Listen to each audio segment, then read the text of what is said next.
Al principio, tampoco creí en lo que se decía en el pueblo. Sin embargo, lo que estoy a punto de contarles es real. Les compartiré cada detalle con la esperanza de que al menos uno de ustedes me crea y podamos sacar este misterio a la luz. Lo que ocurrió en esos días cambió por completo mi forma de ver las cosas. Ahora, ya no sé en qué creer y en qué no. Mi nombre es Antonio Serrano. Soy agricultor, nacido y criado en un pequeño pueblo de Galicia, España. Hasta hace no mucho, habría sido el último en creer en historias fantásticas o fuera de lo común. Mi vida siempre había transcurrido entre jornadas largas en el campo, el ir y venir de las estaciones y el sonido constante de la naturaleza que me rodeaba. Nada me había preparado para lo que ocurrió aquella calurosa noche de julio de 1996.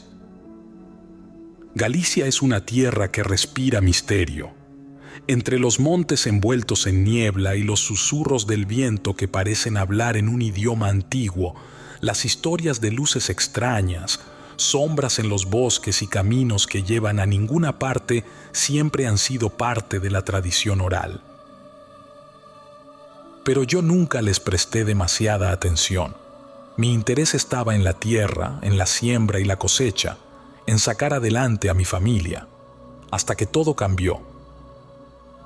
Aquella noche, el calor era sofocante, el tipo de calor que te envuelve y no te suelta ni con la brisa de medianoche. Salí al campo para revisar el sistema de riego. La luna llena iluminaba el terreno, y el crujir de la tierra seca bajo mis botas era lo único que rompía el silencio. Parecía una noche cualquiera, hasta que lo vi. Al principio, pensé que era un reflejo o un truco de mi vista cansada, pero ahí estaba, una luz intensa y brillante en el horizonte, demasiado potente para ser un coche o una linterna. Era fija, inmóvil, como si estuviera observando. Luego comenzó a pulsar como si tuviera vida propia.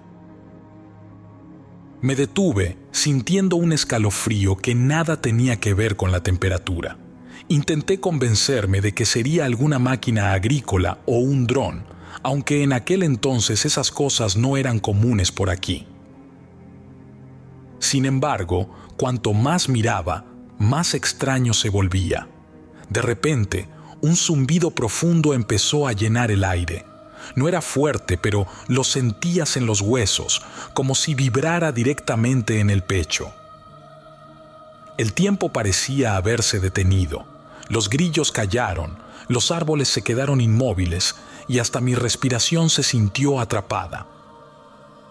La luz, que hasta entonces había estado lejos, comenzó a moverse.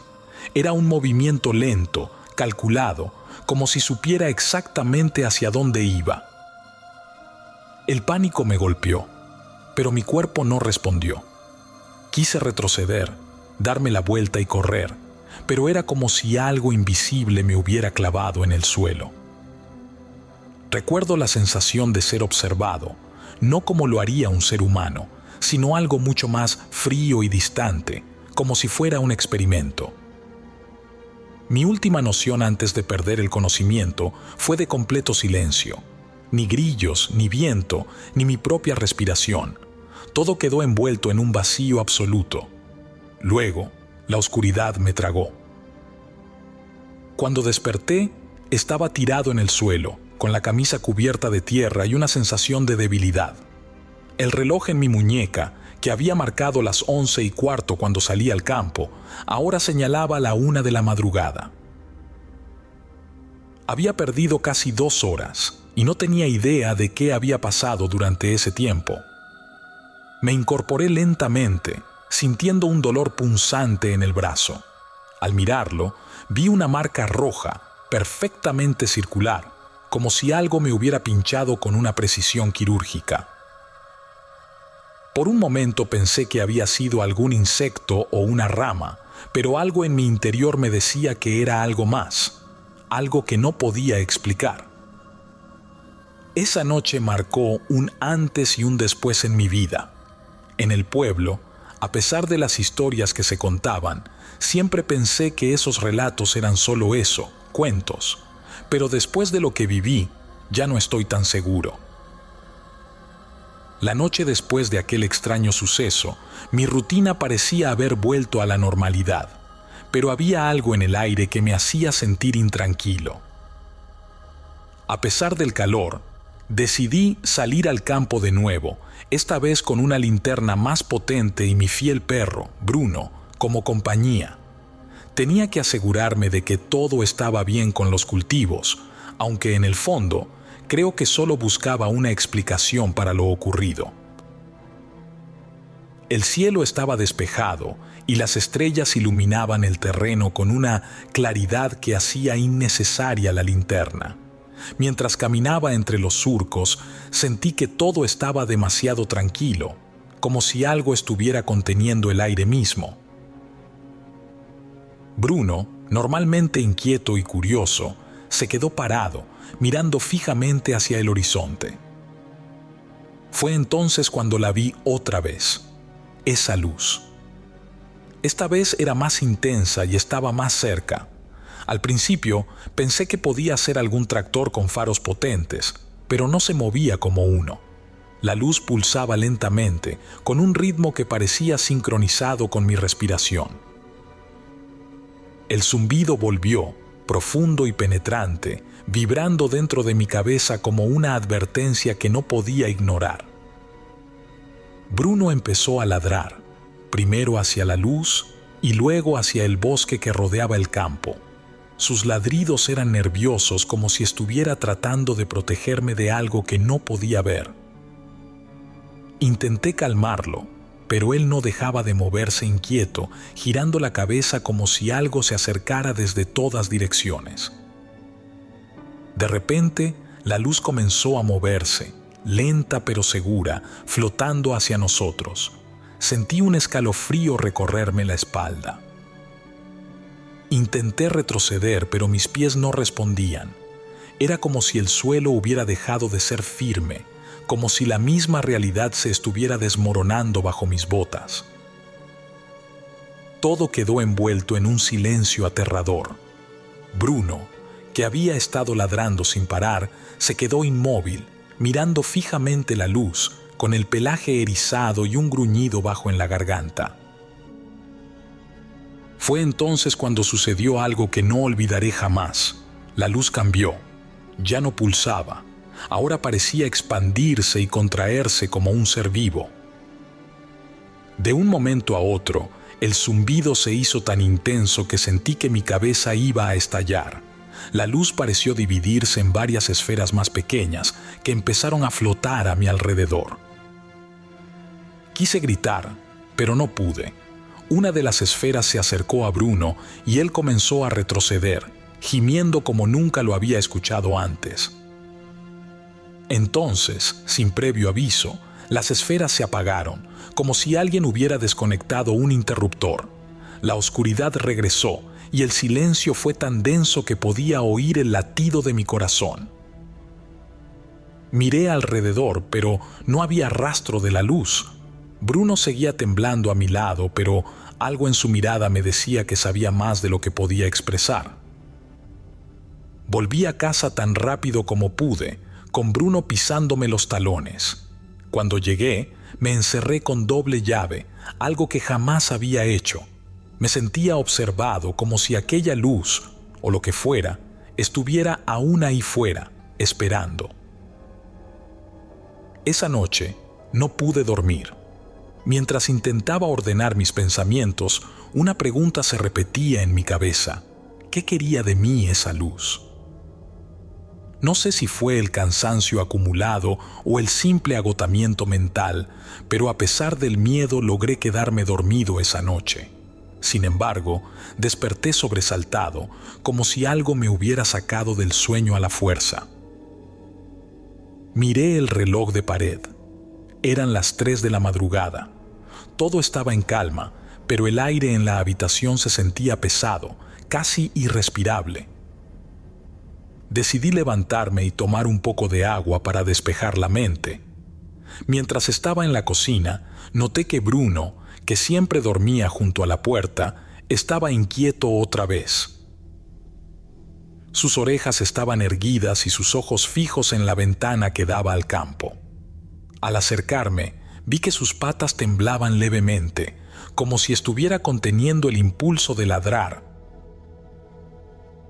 Me asomé con cuidado y entonces lo vi. Allí estaba de nuevo, esa maldita luz flotando sobre los cultivos. No era un sueño ni una alucinación. Esta vez estaba seguro. La luz pulsaba con más intensidad que nunca, como si estuviera llamándome.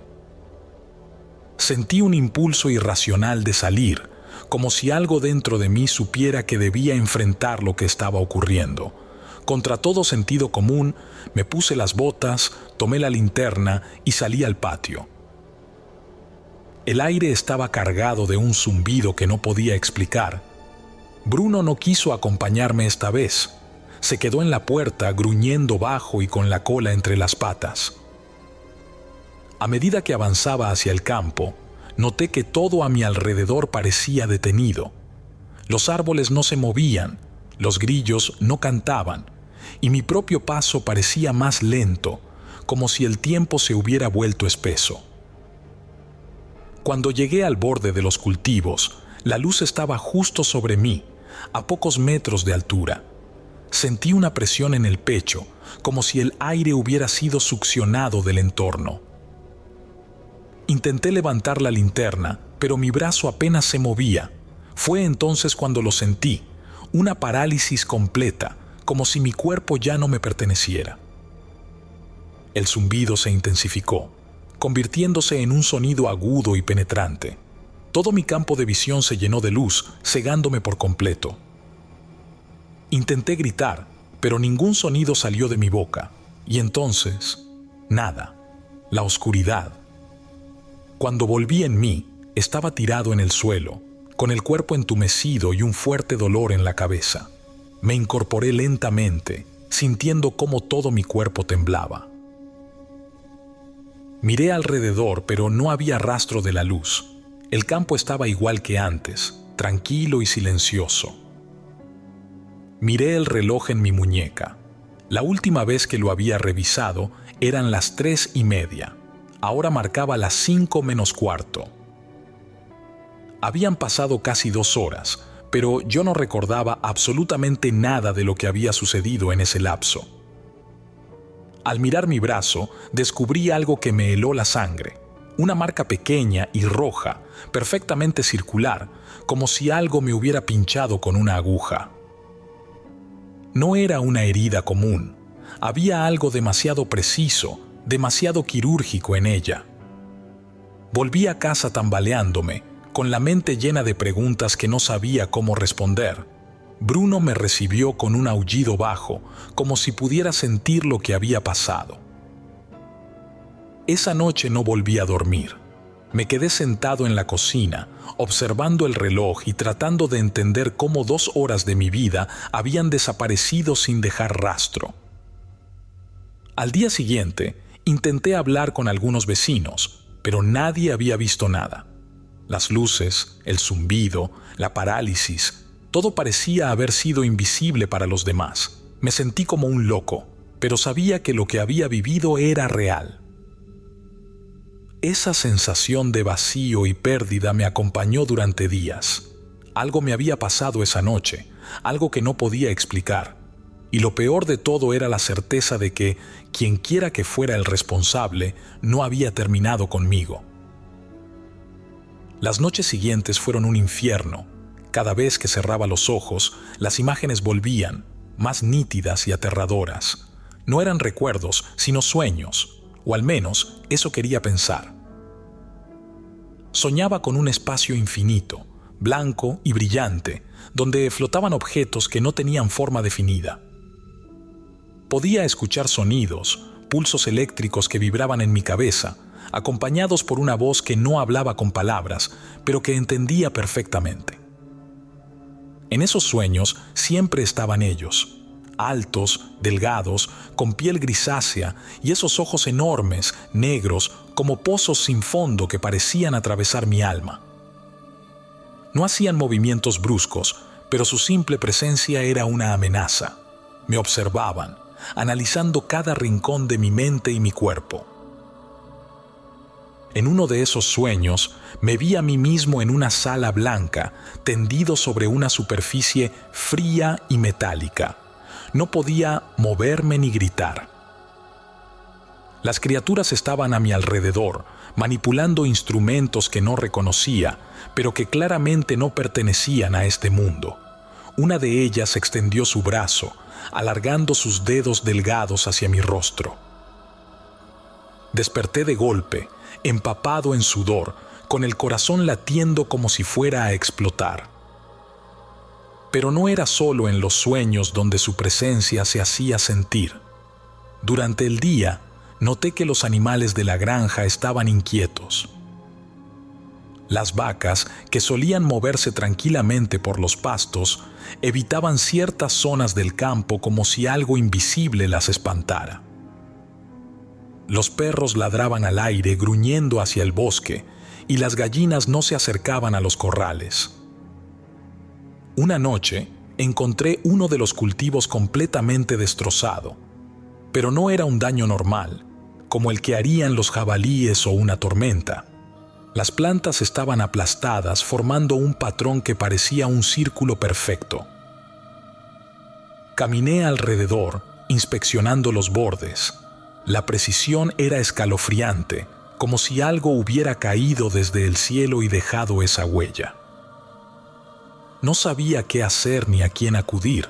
Intenté hablar con mi vecino, Santiago, un hombre mayor que siempre tenía una historia para todo, pero cuando le mencioné las luces y los sueños, se limitó a mirarme fijamente.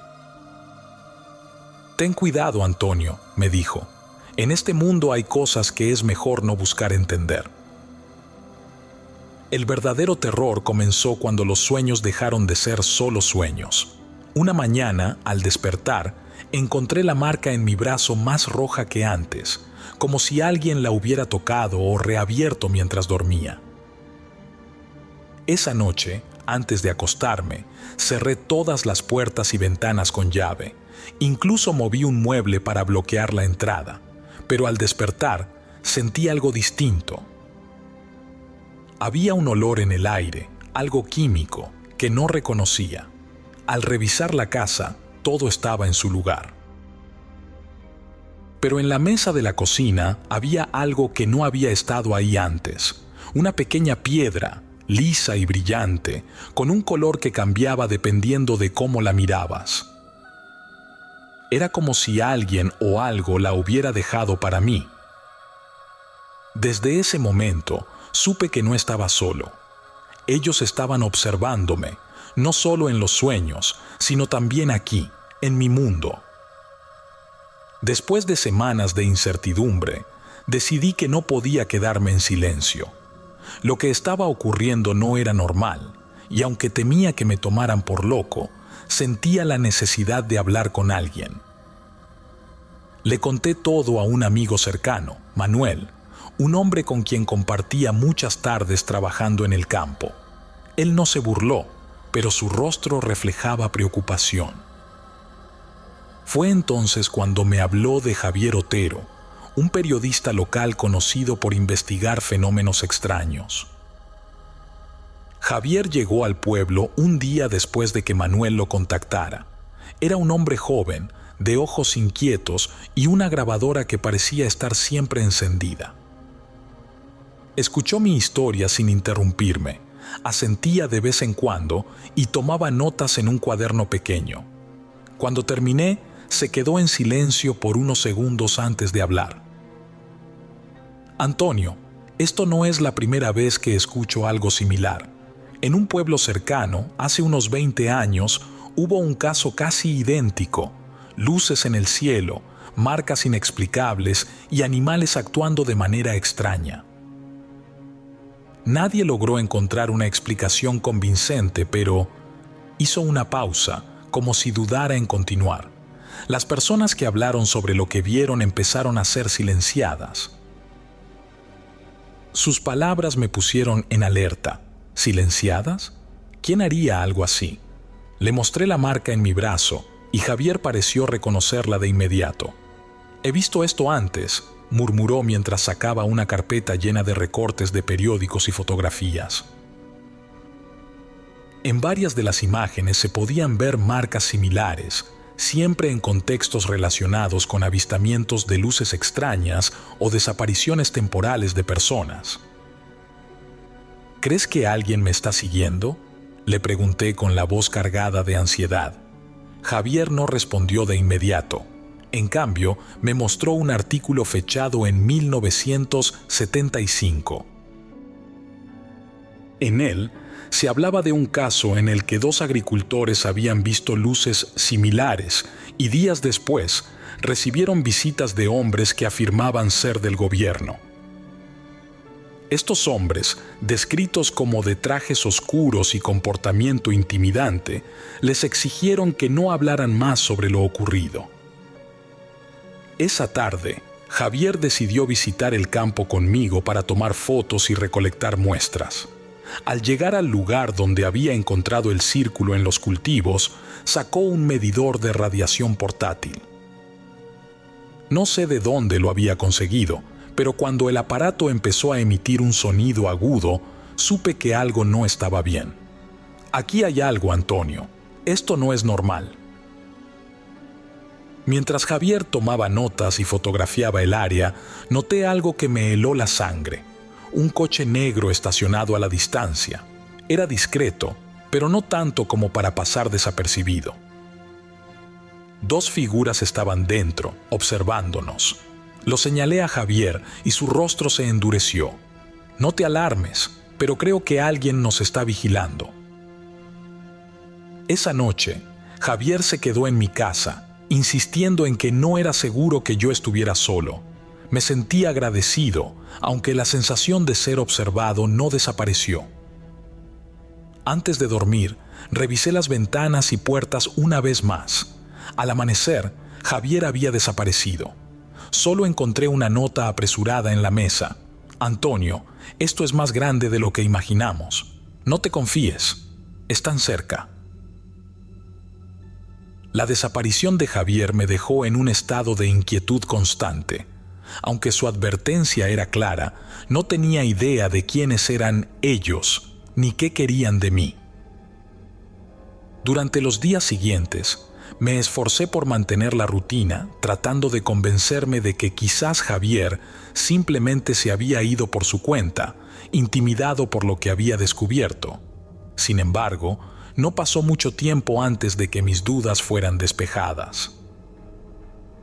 Una tarde, mientras trabajaba en el campo, noté un coche negro que avanzaba lentamente por el camino de tierra hacia mi casa. Era el mismo coche que había visto estacionado en el horizonte la última vez que Javier y yo estuvimos en el campo. Mi corazón empezó a latir con fuerza. Dejé las herramientas y me dirigí a la entrada, esperando cualquier cosa. El coche se detuvo frente a la casa y 2 hombres bajaron. Vestían trajes oscuros, impecables, y llevaban gafas de sol a pesar de que el día estaba nublado. Sus movimientos eran metódicos, casi mecánicos, y no sonrieron ni una sola vez mientras se acercaban. «Señor Serrano», dijo uno de ellos con voz calmada pero autoritaria, «somos investigadores. Estamos aquí para hablar sobre las luces que usted afirmó haber visto en sus campos». Algo en su tono me puso en alerta.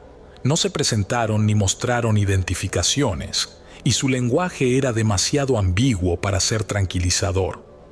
Intenté mantener la calma mientras respondía: «¿Quiénes son ustedes? ¿De qué agencia?». El segundo hombre, que había permanecido en silencio hasta entonces, dio un paso adelante. «Eso no es relevante. Lo importante es que nos cuente todo lo que vio esa noche y cualquier detalle que recuerde». Sus preguntas eran incisivas y directas, pero el tono de amenaza era inconfundible. No estaban interesados en ayudarme, estaban tratando de intimidarme. Cuando mencioné que había hablado con un periodista, sus expresiones se endurecieron. «¿Dónde está ese hombre ahora?», preguntó uno de ellos. «No lo sé», respondí con sinceridad.